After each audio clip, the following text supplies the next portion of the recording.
Welcome to Too Many Podcasts, the podcast about podcasts. Now, podcasting from the Sherpa Chalet on Mount Podcastia, here's your host, Jim, the podcast Sherpa.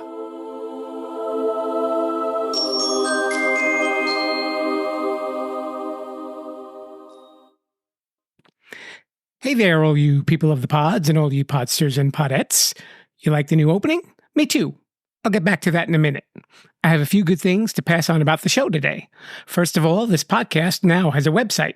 You can check it out at jimthepodcastsherpa.wixsite.com/website. So it's Jim the Podcaster, Podcast Sherpa, .wix site, wixsite.com/website, WEBSITE. And there you will see the Sherpa Sheet collection, which lists every Sherpa Sheet for each episode. You can also listen to every episode of the podcast on that same page. The webpage also has our social media links at the top in case you'd like to follow the podcast. I'm still working on the page to add the links to the sites and apps where you can listen to the show on your tablet or your phone. If you've got any suggestions for things for me to add, let me know, okay? You can contact me at jimthepodcastsherpa@gmail.com, and it's right there on the webpage on the bottom. Okay, so don't be afraid to contact me. Also, as you just heard, the podcast now has voiceovers. I went to a site called Fiverr.com, that's Fiverr.com, and hired the services of a voiceover artist. His name is Bruce, and he's done plenty of voiceovers in Australia, and he was such a pleasure to work with. We both have a goofy sense of humor. And if you're looking for him on Fiverr, he's under the screen name Radio Mania. I highly recommend him. And big news, he's going to be my guest next week. Sometimes it's a little tricky to get together when you're on opposite sides of the world. Viva la Sherpalution! You know, it's a theme week, so I present the theme to Theme Week. It's theme week, it's theme week, it's theme week. Thanks, Bruce. This week's theme is language, and my guests host an entertaining and informative podcast about the English language that you're sure to enjoy. It's called The Owlish Folk. Who's our guest today, Sherpa? Speaking of opposite sides of the world, my guests today are co-hosts of a podcast who are currently living on opposite sides of the world. Amanda Greenwood and Dave Roberts host The Owlish Folk. It's a fun podcast that takes a look at words, phrases, and grammar. I had such a great time talking with them, as you will plainly hear. And this is also my first time interviewing co-hosts, and I definitely couldn't be any luckier to speak with these two. So, without any further ado, let's get to my interview with The Owlish Folk. Hey, to say to my guests this week have a way with words would be an understatement. Dave Roberts and Amanda Greenwood are known collectively as the co-hosts of the podcast The Owlish Folk, which is a podcast about the idiosyncrasies of the English language and the way we speak. Welcome to the Sherpa Chalet. Hello, thank you for having you. us. Hi. So I'm glad to have the both of you. Now, before we talk about your podcast, let's hear a little bit about yourself. And Amanda, you can go first. Oh, well, thank you. So my name is Amanda, and I hail from upstate New York. And my favorite color is green and brown. And that's interesting because I married a Greenwood, so it just really worked out that way. Love reading, love playing Scrabble, and I also have started a lot of embroidery lately. So that's kind of my hobby. Cool. Wow. Okay. Your turn. I'm from England. Do I have to give my age too? I'm 40 years old. No, you're not. But I'm interested in reading, and I'm a cruciberbalist. I enjoy crosswords and sports, a lot of sports. Very cool. And now podcasts. Chess boxing. Chess boxing is his favorite. Chess boxing? Yes. What is chess boxing? It's a hybrid sport wherein you play a few minutes of chess, and then you do about 2 minutes of boxing, and you just alternate that, and you stop until someone draws a checkmate in chess or knocks somebody out in the boxing game. I would be awful at that. You know, I would be awful at that. I'm not good at chess, and I couldn't hit someone. Hit me before. Yeah, only for fun. So how did you two come together to create the podcast? Well, we used to work together. We used to work together. We worked as English teachers together, and we would talk in our free time just about the interesting, weird things we learned about our language, about English. So teaching it kind of teaches you the language again, because you find out all sorts of things that you take for granted when you learn as a native speaker. So we would find these odd things out, or students would ask questions, and then we would talk to each other about the questions that they'd asked. And we thought the things we found were fun enough to share. Excuse me, fun enough to share with other people. Okay, and yeah, that definitely shows in your podcast.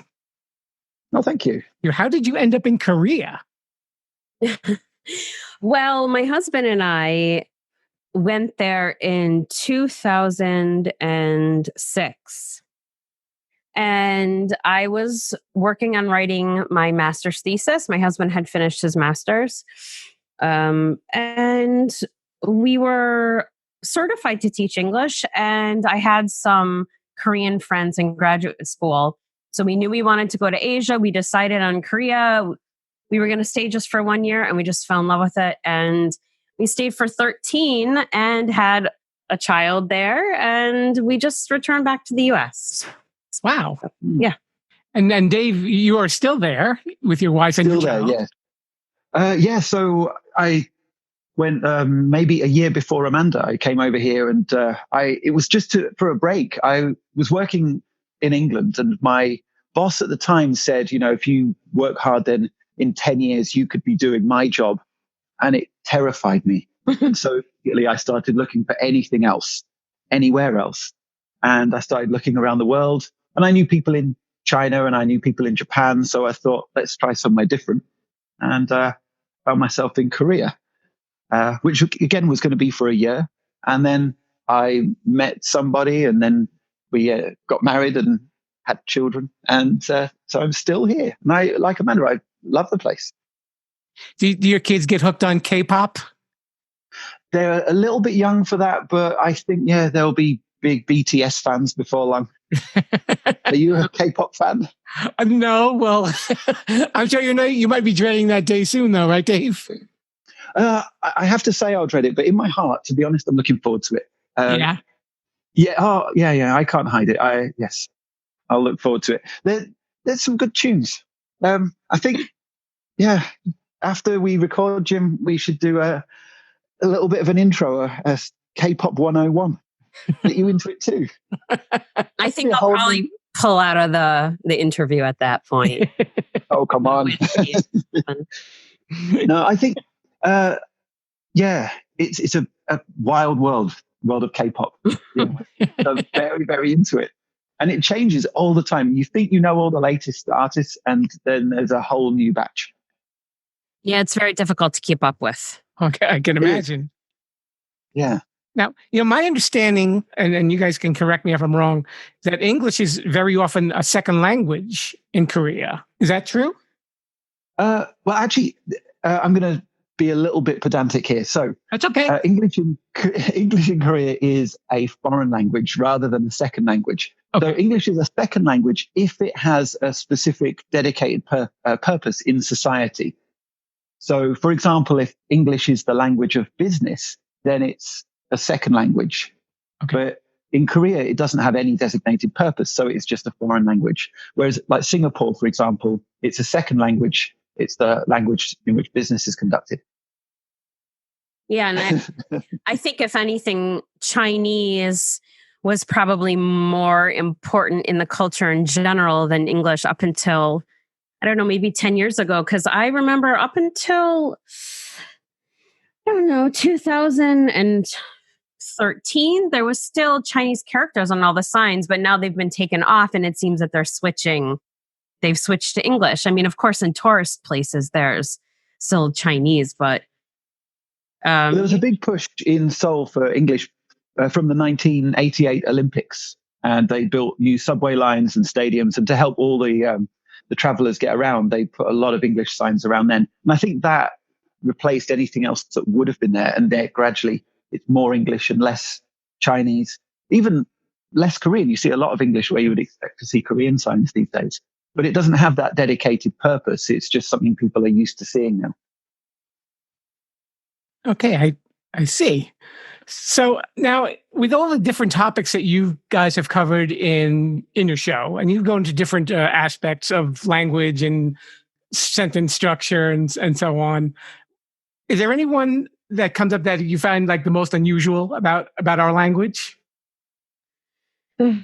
Man. Is that a tough one? Well, it's a tough one, yeah, because there's so many things. It feels like every episode we unwrap something that we just didn't know existed. And that's where it's an adventure for us, who we're supposed to in some way be kind of experts. But there's always so much more to learn.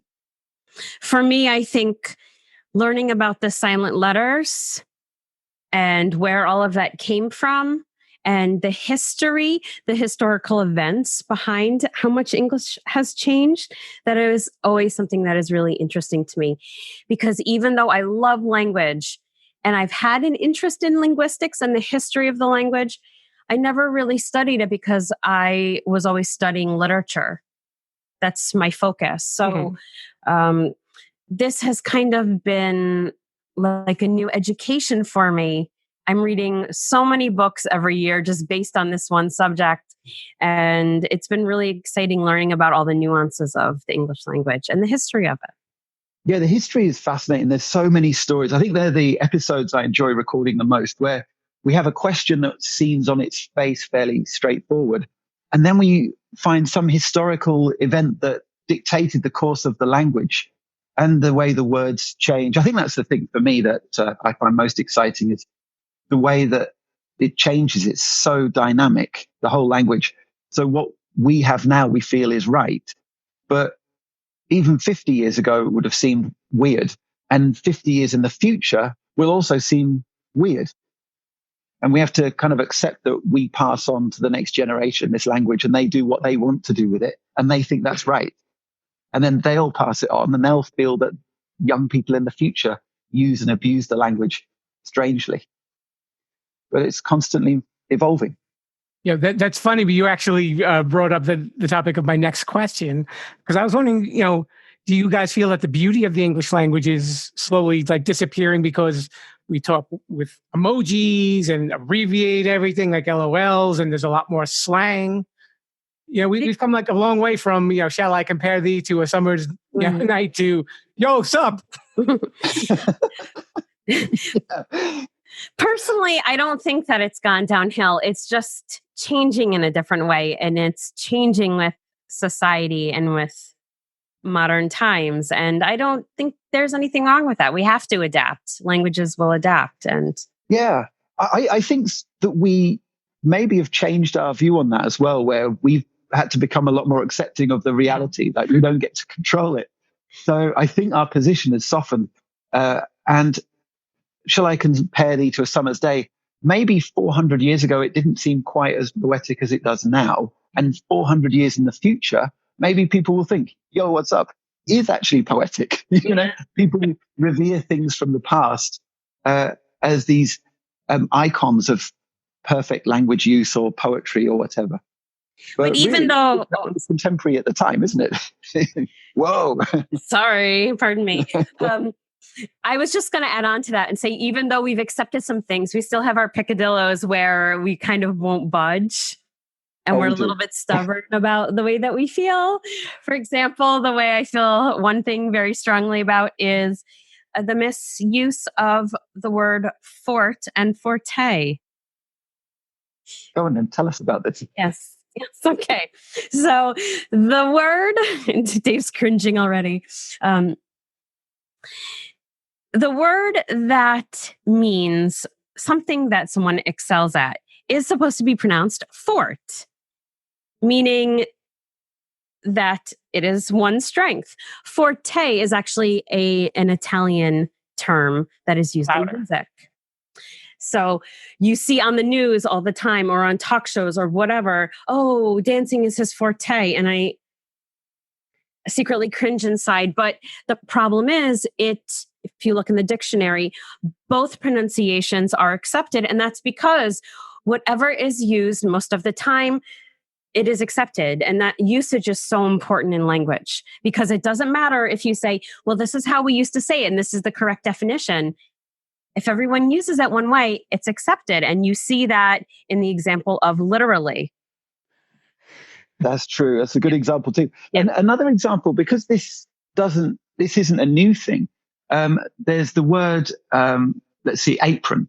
An apron that you wear when you're cooking to protect your clothes so you don't get splashed with flour and eggs and oil. But it used to be a napron with an N at the beginning, napron. But people would say this is a napron with the article a napron. And as people speak faster and faster, they say a napron, and it becomes an apron. And then the sound of the vowel changes, an apron. So napron became apron. Same with orange. Used to be naranj. People would say a naranj, becomes an orange. So we make these mistakes all the time, and then it just becomes a new word. So forte, sorry, Amanda, is right if people use it enough. My Fitbit heart rate just went up to like 125. I know, it's so you cringe. Jeez. No, I've relaxed a lot. And I think that's good, because I think I was probably a little bit snobbish about it in the beginning, I must admit. Proudly snobbish. But yes. With all of this, you guys just answered my next question too, because my next question was going to be, are there any phrases that we can do without, such as like literally? There's lots of them, I think, which is the ones that really bother Dave, because I'm going to answer for him right now. And then you can heart rate. When anybody uses sports terms for baseball inappropriately for like everyday activities, or that really makes him angry. So if you're in a business meeting and you say, all right, team, let's drive it out of the park, Dave just starts shaking and sweating. Yeah. Well, yeah, but I do have a reason for this, and it is because I don't like baseball. So if someone says, hit it out the park, or I don't know, I don't know many baseball terms, but I feel like baseball is the antithesis of hard work. If someone stands very still, swings a bat, and then walks around a small circle slowly, You've just alienated a lot of our Yankees. So I just don't think it's appropriate to use this when you're in a work environment, when you want people to be dynamic. But hey, I have to be more open-minded. I have to be more accepting. Amanda, we're at 30. Oh, I'm sorry. Oh, sorry. Yes. There is another. And this, I guess, is my version of forte and fort. It's tautologies. So when people talk about an ATM machine, when the M of ATM is already machine, or ARC card when the C is already card. For some reason, a part of my stomach twists. It makes me so furious, and I have to try and force a smile and not correct people. I'm getting better at it.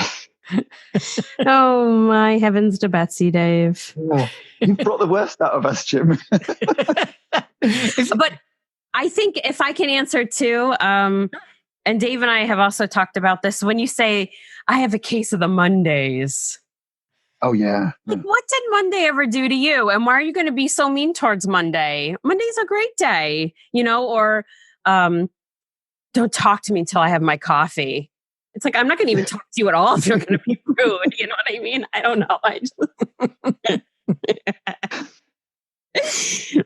Or I guess phrases like irregardless. Oh, yeah. Which is wrong. Yeah. Irregardless is an interesting one because regardless, irregardless, we add the prefix to show that, even without this, right? But we do this in other ways too. So there's the word overwhelmed. But to whelm, we never say whelm, but we used to. And whelm means to completely submerge. And overwhelm also means to completely submerge. So I'm whelmed with work is exactly the same as I'm overwhelmed with work. But adding over just makes it seem stronger, I guess. More intense. Trauma. Yeah, more intense. And now we would never say I'm whelmed with work. I'm going to start saying it, just like how I try to call the pharmacy the apothecary. Yeah. Okay. Yeah. If enough people hear you say it, you can make a difference. Change You the do world. occasionally see that on a sign, the apothecary, Yeah. but not It's a not very too whimsical often. term. I like it. Yeah, it's great. It's great. That was just like with barbers, right? Didn't they call them tonsorials way back when in the Old They call them West? tonsorials. Ooh, I have no idea. That's a great word, tonsorial. Yeah, Where does that come from? I have no idea.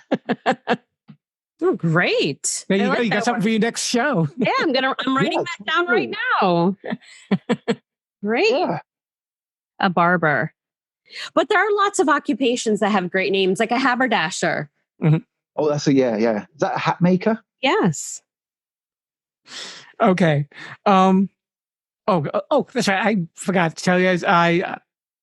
I know you guys like to talk about words on your show, obviously. So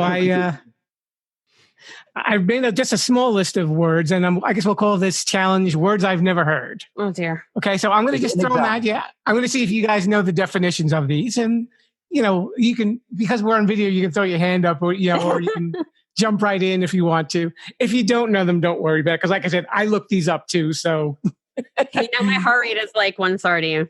I know. I'm so worried now. Will there be a grade at the end? yeah, no, and there's no math either. I promise. Okay. Okay, we ready? Okay, the first word is farrago. Farrago. Farrago. Oh, Amanda, you go first. I don't even know. I'm trying to think. Okay. Yeah. I have a guess. Okay. I think this might be a compound, right? It's an old-timey way that people might have said in the past. Maybe it's a term from a certain region. Maybe it's a very informal way of saying a long time ago. That's a good guess. Okay. Thank you. But- No, Dave is kind of good at guessing, but well, let's hear the answer. It's actually like a mixture of things, like a what's the best word to describe it? Like a hodgepodge. hodgepodge, right? Exactly. That's what it is. Okay. I wonder where that comes from. Yeah, I don't know. I don't know. I don't know the origins of the words, but I just thought they were kind of interesting words. Look them up online. Yeah, that's cool. I'm going to write that down. Jim 1, Owlish Folk 0. Yeah. Okay, the next word is a rostrum. Rostrum. Rostrum. I know this. Okay, go. A rostrum, isn't it like a speaking platform? You step up to a rostrum. Ding, ding, ding, ding, ding, ding, ding. Yes. And the Owlish folk tie it up. Okay. Cool. Okay, the next one is logorrhea. Logorrhea. Logorrhea. Okay, it has to do with words. Absolutely. So I feel like it should be like diarrhea of the mouth, kind of, where you can't stop talking. You're actually on the right track. Yes. Okay. There we go. The Owlish folk take 2. Woo.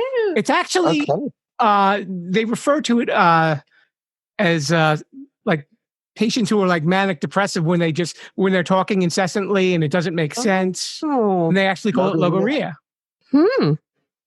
Okay. Okay. The next one is raillery. Raillery. RAI?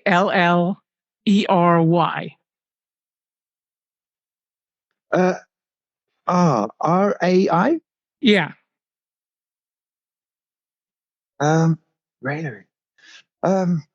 Raillery. I don't know that It's one. like some kind of decorations you might put up for a party. Oh, this raillery.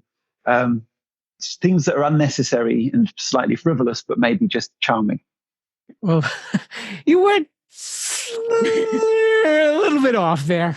It's actually what you guys are doing now. It's a lot of good-natured kidding between people. Oh, raillery. Okay. Okay. Yeah. Okay. So we're tied up. okay. Me too. And the word that's going to break the tie Oh, is geez. yurt. Y-U-R-T. So a yurt is kind of like a tent that is used in Mongolia. Yeah, Mongolian family home tent, right? There we go. Yeah. And the Owlish Folk take the victory. Woo, we slid just slid by. That's some good words. Raillery is an excellent word. Yeah, that is a good one. I like the Farrago though. Farrago. That was a good one. Farrago? Yeah, Farrago. Excellent word choices. Oh, well, thank you very much.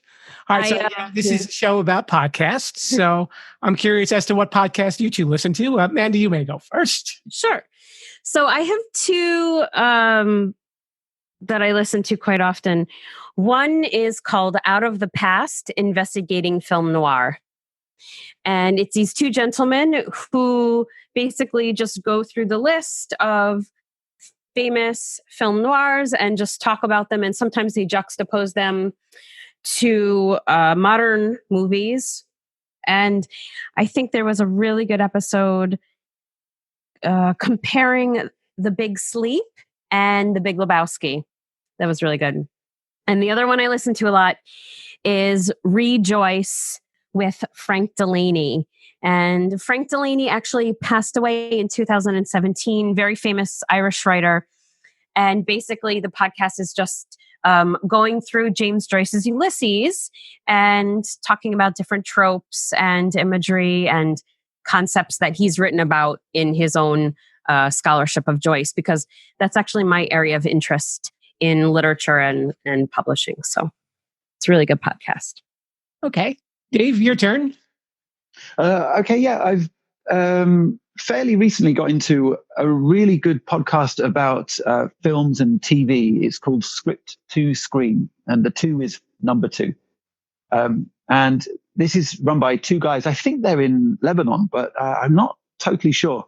But they do kind of audio essays, short audio essays about their opinions on certain films and some history and things like that, but also just reviews and chat about films that are on at the cinema. But they're so well informed and they're so passionate about what they watch.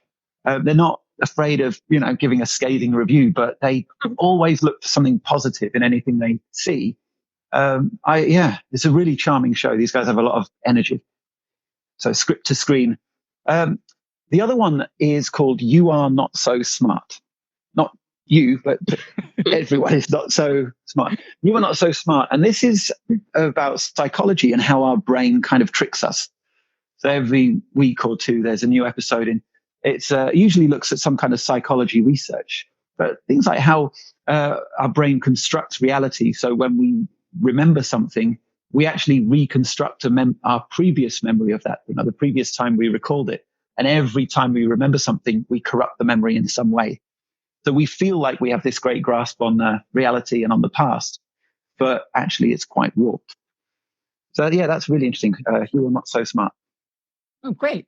We have a portion of the show also that we like to call shameless self-promotion. This is where I turn the mic over to you guys and you can promote whatever you want to do. And we'll take us out of the interview. So, Dave, you can go first if you like. Or Amanda, you can flip a coin if you want. Okay. Well, I'll talk about then the podcast. We put out a new episode every 2 weeks usually. And we talk about, language history. And we try and put in some facts that you'll appreciate learning in every episode. There's history, there's etymologies, there's just language quirks. And we try and answer an interesting question each episode. That's the Owlish Folk. And we have a website, which is wix.com/the Owlish Folk. Amanda, what about our social media? That is your domain. Yes, I do the social media. So we're on Instagram, Facebook, and Twitter, and it's at the Owlish Folk. And we have an email address, theowlishfolk@gmail.com. Great, nice and simple. Hey, I got one more question for you. Sure. Is there a word for a person who loves words and language? Yes, I suppose you would have a logophile. A logophile, okay. Or a linguophile. Okay, well, I would suggest that anybody who listens to Dave and Amanda's podcast, The Owlish Folk, you will become a linguophile because their show is a lot of fun and it's very informative. And if Thank you. It'll definitely make you really wonder about the words that come out of your mouth and why they come out that way too. And thank you very much for keeping the spirit of romanticizing the English language. Thank you very much. I don't think you guys are going to be doing a podcast called Yo Sup, but just keep doing what you're doing and you'll keep a lot of listeners happy.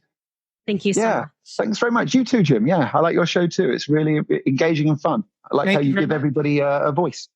Yeah, and thanks for being on my show. Yeah, it's a pleasure. It's a pleasure. So again, that's the Owlish Folk, guys. Make sure you check them out. And now it's time for Sherpa Suggestions.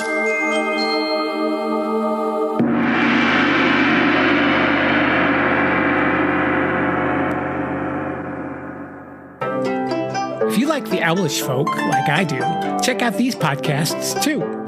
Lexicon Valley, Grammar Girl, Away with Words, which I used to listen to for a while. It's really interesting, very similar to Dave and Amanda's show. The Illusionist, that would be ALLUSIONIST.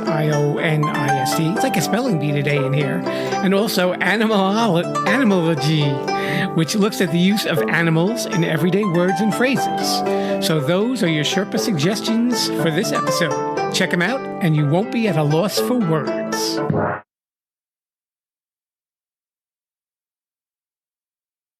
Thanks again to Dave and Amanda of the Owlish Folk for stopping by. You are really going to enjoy their podcast. You will definitely be entertained and you will definitely be informed at the same time. So you really can't go wrong with that. Next week, you will be hearing from my voiceover guy, Bruce Goldberg. You've heard him throughout the show. Now we're going to hear his story. And I got to tell you, when we were setting up the interview, he said, Jim, he said, I have more of a story than just voiceovers. And boy, does he ever. And it's a really interesting one, too. I was fascinated by it. Don't forget, the Too Many Podcasts contest is in full effect. All you need to do is listen to the show like you're doing right now. Then go on to Apple Podcasts or Stitcher.com and leave a review on the show. And make it a nice one, please. And then after that, follow me on one of my social media platforms, either Facebook or Twitter, or Instagram, and all you have to do is leave one simple message. Viva la Sherpalution. This way I'll know that you've heard the show, and you know what to do, and you've entered the contest. And what'll happen is, I'll look through the people who've left a review, and they will be considered finalists for the contest. What happens in the contest? From the names of the people who've left reviews on either Apple Podcasts or Stitcher.com, you'll get an invitation to be on this show. And we'll have a little interview. We'll set everything up. If you're interested in being on the show, after you do the entry and the social media entry, email me at jimthepodcastsherpa@gmail.com. So just in case you do get picked, we can set up what you want to talk about. And, it could be anything. If you want to tell a couple of jokes, that's great. If you want to sing a song, that's great. If you just want to talk, hey, we can do that. The people who are going on the show get a minimum of 10 minutes appearing time. And once you do that, let your friends know that you're going to be on a podcast and have them spread the word. Say, hey, my friend's going to be on there, so let's listen. And hopefully we'll get more and more people listening to the show and we will build our audience. That's the whole plan here. Nice and simple, right?